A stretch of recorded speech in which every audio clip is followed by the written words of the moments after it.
Hello students, हम लोगों ने पहले पढ़ा था electric potential on axial line. आज हम लोग पढ़ने जा रहे हैं electric potential on equatorial line.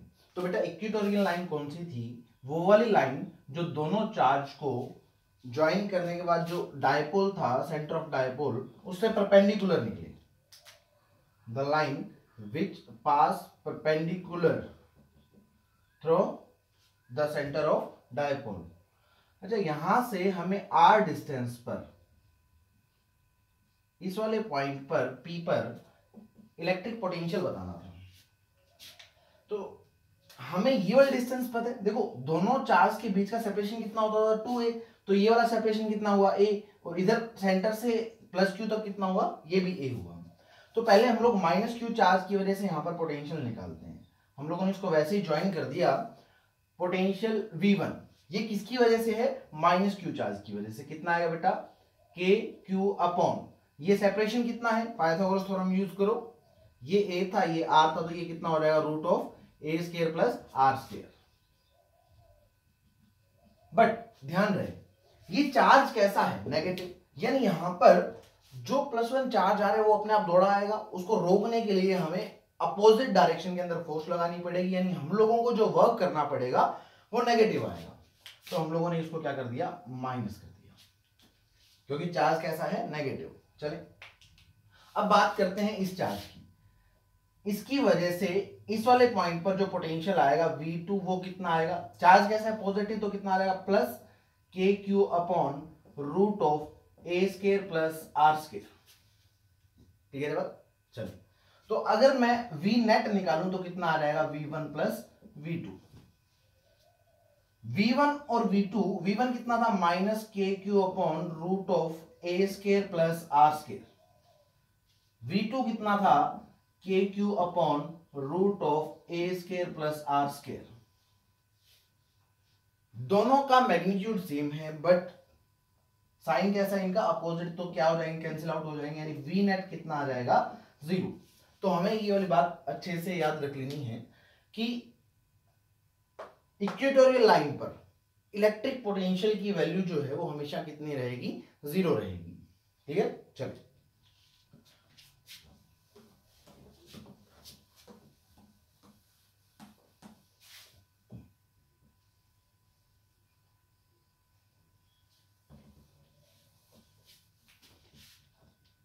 अब नेक्स्ट टॉपिक है हमारा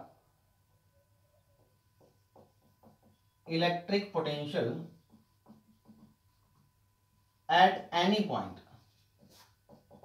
फ्रॉम सेंटर ऑफ डायपोल।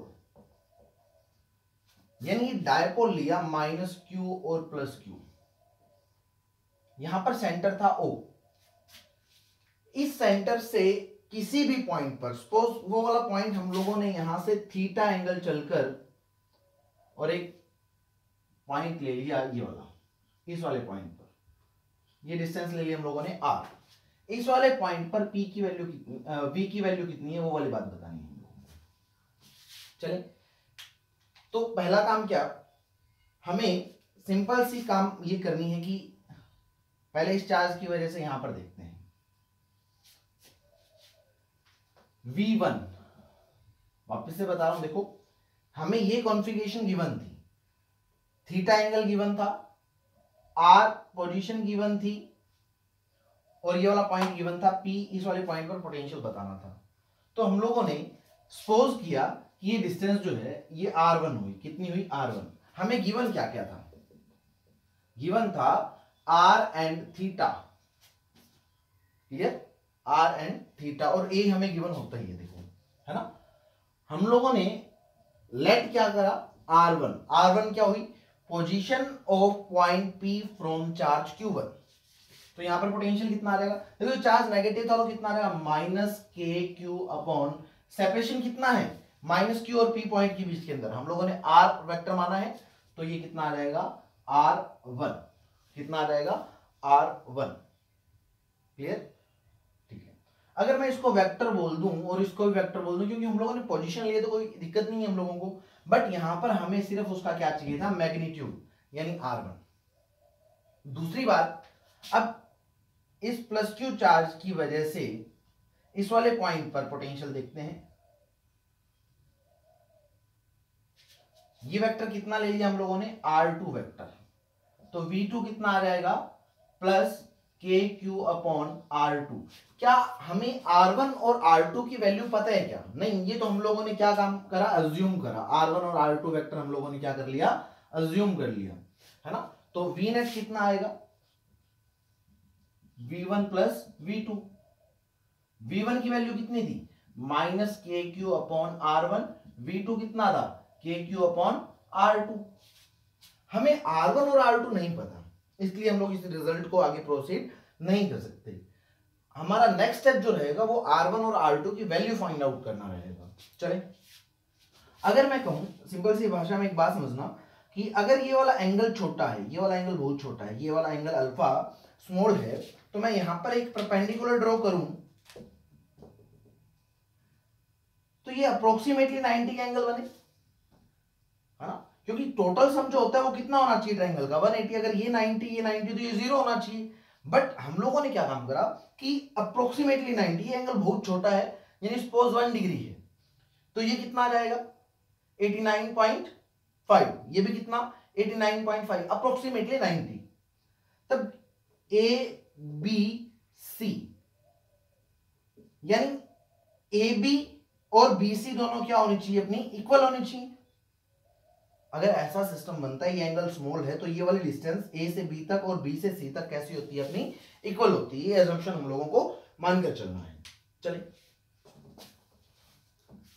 हम लोगों का जो नेक्स्ट स्टेप क्या है, इसको आगे प्रोसीड करना है। कर दिया।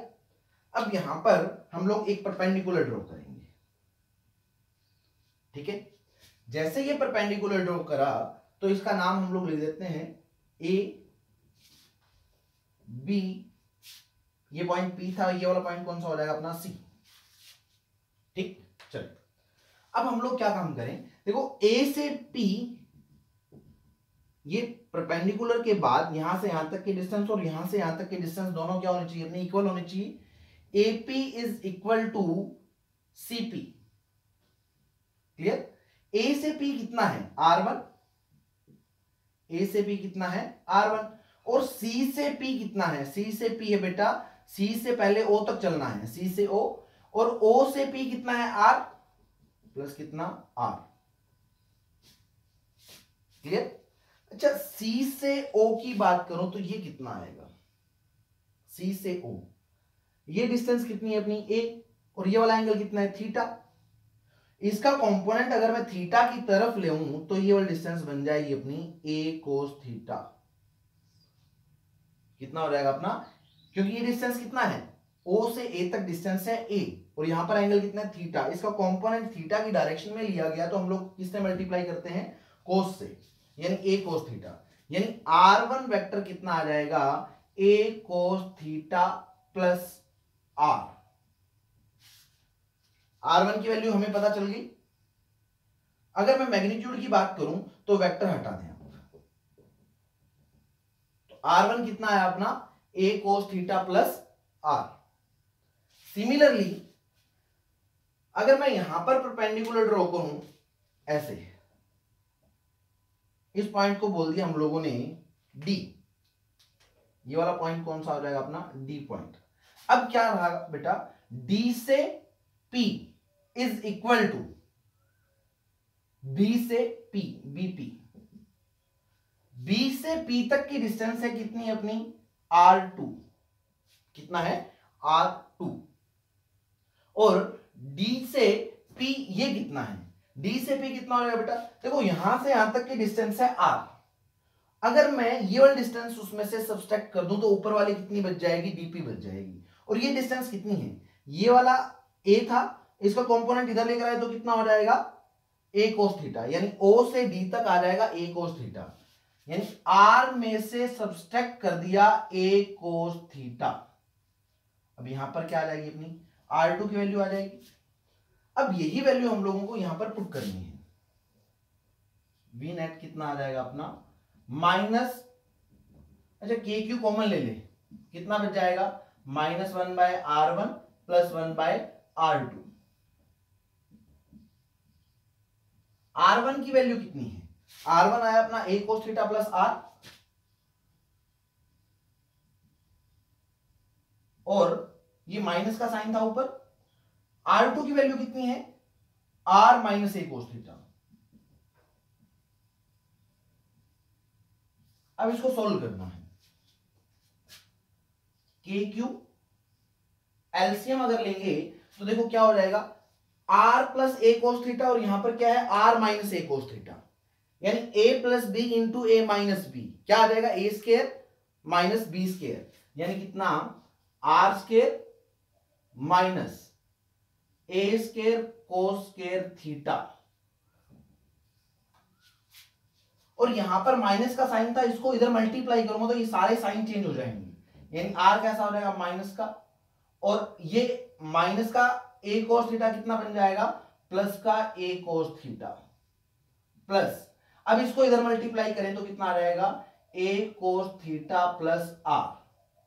देखो एक r पॉजिटिव है और एक नेगेटिव है, दोनों कैंसिल आउट हो जाएंगे तो कितना बच जाएगा, v आ जाएगा हमारे पास के क्यू, ये r से r cancel, 2a cos theta upon कितना r स्केयर माइनस ए square cos square theta.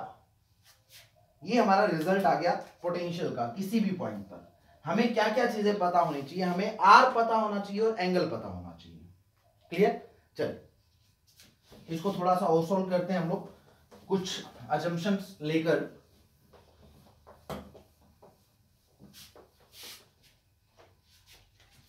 v आया अपना के Q 2a cos theta upon r square minus ए स्केयर कोस स्केयर थीटा। चल q इंटू 2a कितना होता है, q इंटू 2a कितना होता है बेटा p, यानी कितना आ जाएगा के पी कोस थीटा